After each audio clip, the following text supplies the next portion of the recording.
Hello friends, আপনাদের সঙ্গে অনেক দিন পরে দেখা। আমরা চলে এসেছি আজকে জামাই ষষ্ঠীর স্পেশাল ব্লগ নিয়ে। আমরা চলে গেছিলাম গড়িয়ার কস্তুরী রেস্টুরেন্টে। রেস্টুরেন্টটা কেমন জানতে তো হবেই, কিন্তু তার আগে আমি ইন্ট্রোটা সেরে নিই। SSD magic. ফার্স্টে উবের দিয়ে নেমেই যে বড় বিল্ডিংটার মধ্যে কস্তুরী রেস্টুরেন্ট লেখা ছিল, সেটা কিন্তু কস্তুরী রেস্টুরেন্টের বিল্ডিং নয়। আমরাও এদিক ওদিক তাকিয়ে তারপরে ফাইনালি খুঁজে পেলাম এর এন্ট্রি গেটটা। এই দেখুন, কস্তুরী বলে অ্যারো দিয়ে লেখা আছে। এর প্রপার লোকেশনটা তো আপনারা গুগল করলে পেয়েই যাবেন, তাও আমি একটা ধারণা দিয়ে দিচ্ছি। যদি আপনারা গড়িয়া থেকে আসেন, তাহলে গড়িয়া শীতলা মন্দির থেকে গড়িয়া স্টেশন যাওয়ার রাস্তায় বাদিকে পড়বে। আর যদি আপনারা বাইপাস ধরে ঢালাই ব্রিজ হয়ে আসেন, তাহলে ঢালাই ব্রিজ থেকে গড়িয়া শীতলা মন্দির যাওয়ার রাস্তার ডান দিকে পড়বে।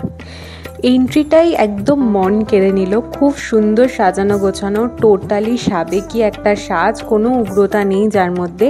এই যে আজকে শো স্টপার মানে জামাই, আমাদের জামাই মানে আমার তো হাজব্যান্ডই, আমার মায়ের জামাই আর কি।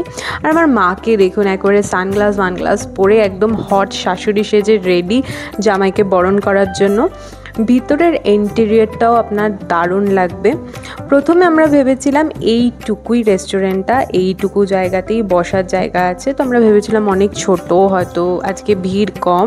কিন্তু না, আমাদের ভুল ভেঙে দেওয়া হয়েছিল আর একটু কিছুক্ষণ পরই। আর এখানে ব্রেভারেজের জন্য আলাদা একটা কাউন্টারও রয়েছে।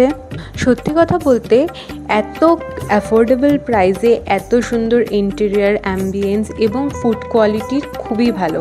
কিন্তু একটাই প্রবলেম হয়েছিল, এই যখন আমাকে নাচার জন্য আমি অলওয়েজ রেডি, সেলফি তোলার জন্য তো আমি অলওয়েজ রেডি থাকি।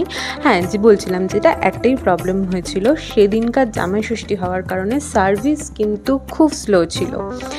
তো যেটা বলছিলাম, আমার ভুলটা ভেঙে দেওয়া হয়েছিল। তো এটা হচ্ছে ভিতরের ইন্টেরিয়ার এবং রেস্টুরেন্টটা। তো রেস্টুরেন্টটা অনেকটা বড়। আপনারা যদি অনেক পরিবার মিলে মানে বেশ একদম সাজিয়ে গুছিয়ে যেতে চান, তাহলে অবশ্যই এখানে যেতে পারেন, এবং সত্যি খুব অ্যাফোর্ডেবল প্রাইসে।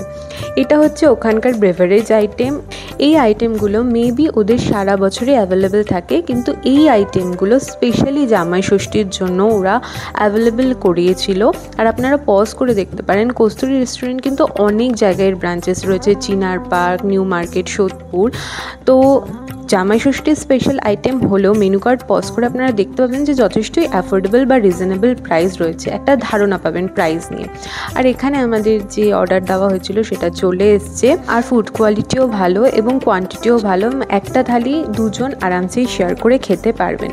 তো জামাইয়ের জন্য মাছ, মাংস, চিংড়ি, মাটন সব কিছু অ্যাভেলেবেল করিয়ে দিয়েছে আমার মা, আর স্পেশালি জামাইকে বেড়ে খাওয়াচ্ছে। তবে হ্যাঁ, ভূতের রাজা দিলবার বা অন্যান্য বাঙালি রেস্টুরেন্টে যেরকম একটা বরণডালা থাকে আইবুড়ো ভাত বা জামাই ষষ্ঠী খাওয়ার জন্য, এখানে কিন্তু সেরকম কোনো ব্যবস্থা ছিল না। তো যাদের এই ভিডিওটা দেখে এক্ষুনি খিদে পেয়ে গেছে, তো তারা অবশ্যই চলে যান। আশা করছি আমার ভিডিওটা দেখে আপনারা লোকেশন এবং এর প্রাইস সম্বন্ধে একটা প্রপার ধারণা পেয়েছেন। সাউথ কলকাতা এত অ্যাফোর্ডেবল প্রাইসের মধ্যে বেঙ্গলি রেস্টুরেন্ট একদম মিস করবেন না। তো ভিডিওটা কেমন লেগেছে কমেন্টে জানাতে ভুলবেন না, আর সাবস্ক্রাইব।